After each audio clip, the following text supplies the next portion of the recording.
actually think that the rational analysis is something that comes after we have chosen the decision.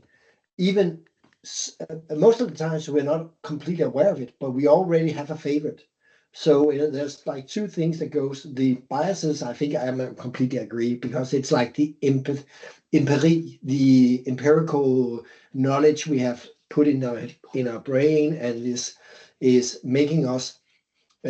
So our brain goes, I need to find whatever happens outside here meaningful to whatever is happening in here, right? So it's completely constantly trying to say, I know it. Okay, this is what it is. This is what, and that makes me biased on something. So I would never do something if I don't know it.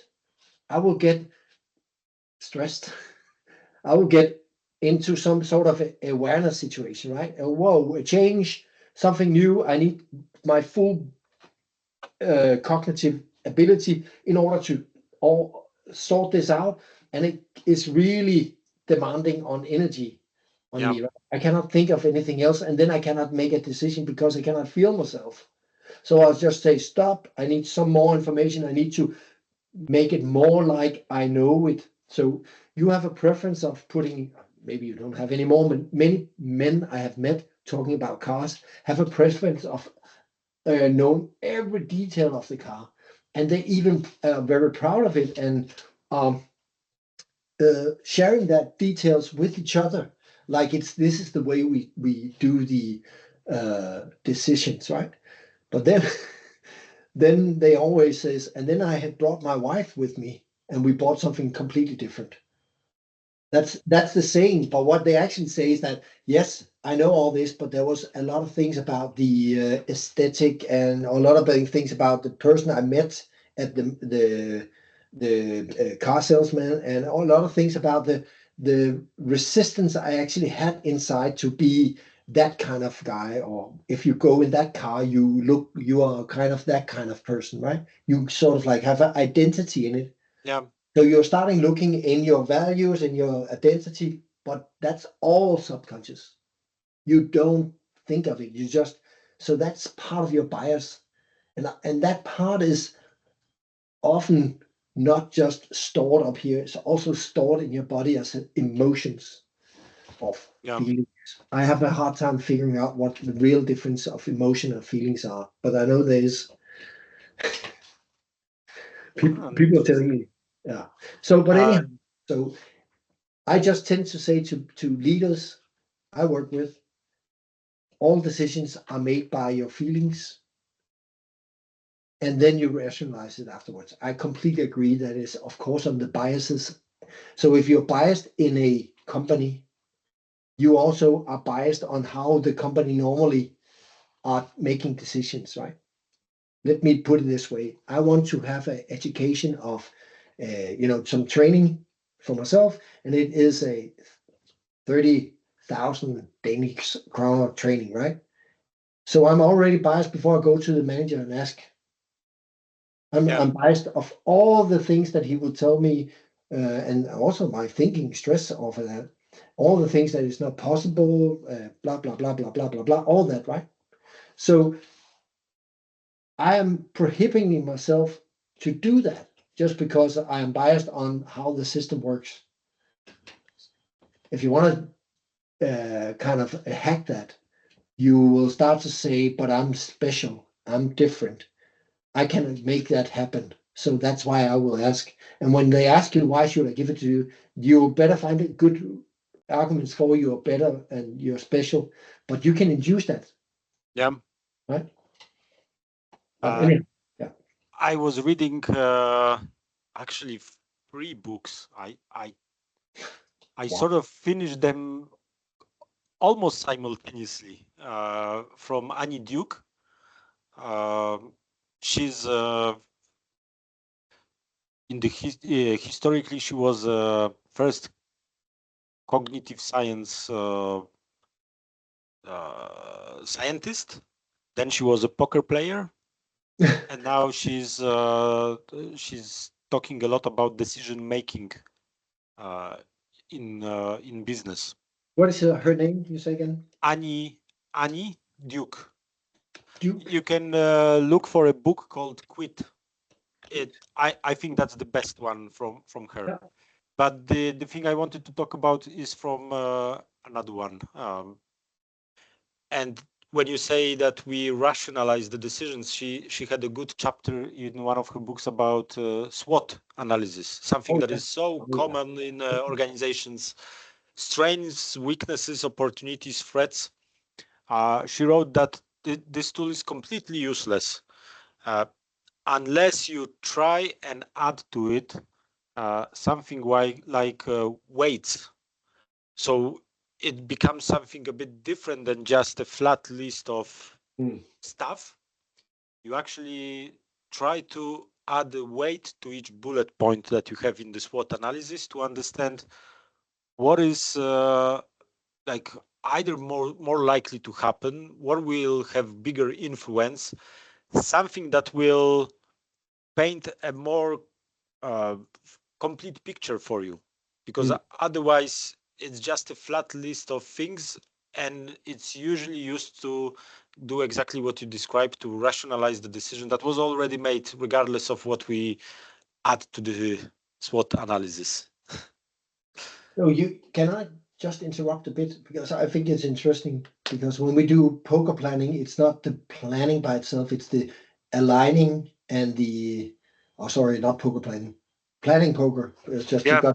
he was a poker player. So when it's aligning between us, talking about what risk there are, how much that is actually the value. It's not the number and not the you could say analysis by itself.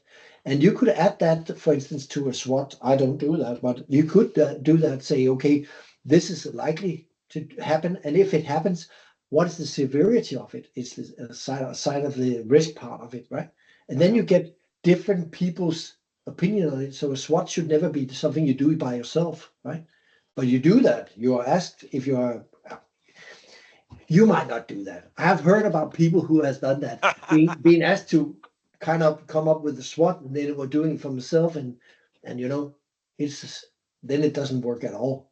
But it is this sharing, external sharing, that actually helps and makes it more diverse. But it also requires a lot of cognitive energy. It calls a meeting. You need people to be in it, to understand the problem, actually to understand the solution room, the possible solution room, and then actually add stuff into it. It is really cognitive thing, so it's much easier to forget.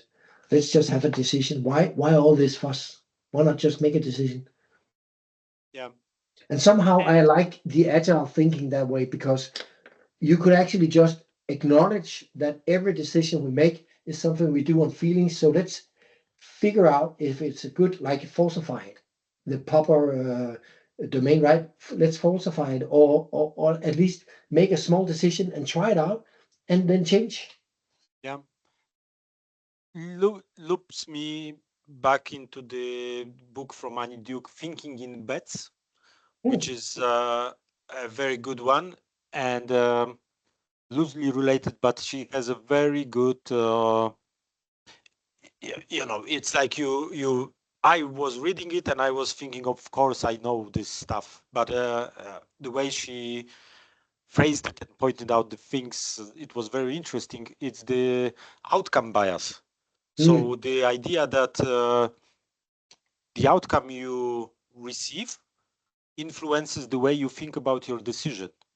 So in very simple terms, the outcome was very good, the decision was very good. The outcome was very bad, the decision was very bad. Yeah. And the funny part is, or the obvious part is, that that's not how reality works. You can get a very good outcome from a very shitty decision just because of luck. And, then you are like, yes, I'm so amazing. I'm so amazing. I mean, very bad decision is like buying a jackpot ticket. Very bad decision, waste of money. But if you win, it might be the best thing you've ever done, right? Yeah. She's looping back to the poker in a sense of there are some hands that you just shouldn't be playing. Yeah. And some people do, and they win. And then they think that, it was a great decision to play that hand. But if you think long term, then no, you shouldn't be playing that hand. Even if you won this type of setup sometime in the past, it's still a bad decision to play that. And it's also, it works the other way around. If you have lost something, if you lost some type of, the outcome of your decision was bad, it doesn't necessarily mean that the decision was bad. It's just that many things might have happened, between the decision and the outcome. And that was very much, I know this, but on the other hand, it was nice to, be faced with that. So now I know exactly where we should go with this. So we are in this situation with the poker. We are close to being in the domain of the complicated part, where you actually can analyze every hand and you can think about it in terms of likelihood or probability, right, of winning or not or losing. Of course, there's a human factor, as you said. Somebody is playing a hand that they would normally lose 95 out of 100 times, right? But those 5 times they do it. So if we're looking at that and we actually want to steer something away from your feelings, like I just did in the beginning with my wife, and I was mad, is actually to have some kind of values, some kind of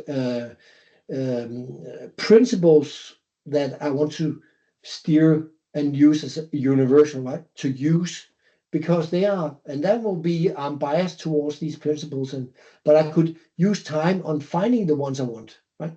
So it could be like one of the principles, of course, within Agile, there's a lot of principles and Scrum that helps us focus on how we should actually make decisions and which way we should go when we are actually in a situation where we're not even in the complicated, but we are in the complex world, right? Where things just change as we go along. We cannot, it's not a fixed hand, it's not a fixed deck. There's not only 52 cards. There are multiple sets of cards in the situation where we are. We cannot control it. So using the values, using some of our convictions to do that is biases for us. And if you want to test your bias, you can look at the value when you are together with other people and start to figuring out, do we have a shared value here? Do we have can we get a shared bias understanding of this one? Because this one might 65 out of 100 times be a better chosen way to go than the other way, right? So I think that's a way to get closer to something that is a bias, but that is not only your own, because you are sharing it with a group, a better group. Whereas when you are a leader, you often are alone. And this is very important. It's actually something that is a new trend coming up, talking about leaders are very solitarily in their organization, right? Of course, you can have groups of leaders that work together. Actually, in that situation where we have 3 people working together, but they are taking decisions alone. They're not asking more input. They don't get different views on it. They don't have to align with different views. That makes that the decisions they make very biased on who they are as a person, their own identity, and all the things they've learned and tried out before. And then on a bad day, it will be really sure that they will say no to everything, any class, any training, because they are bad. And also the economic of the company makes it difficult for you to actually get a approval of 30k Danish kroner for something, right? So it's easier to say no than yes, because you're feeling bad. But even though your values might not even support that, I think that's a really good wrap.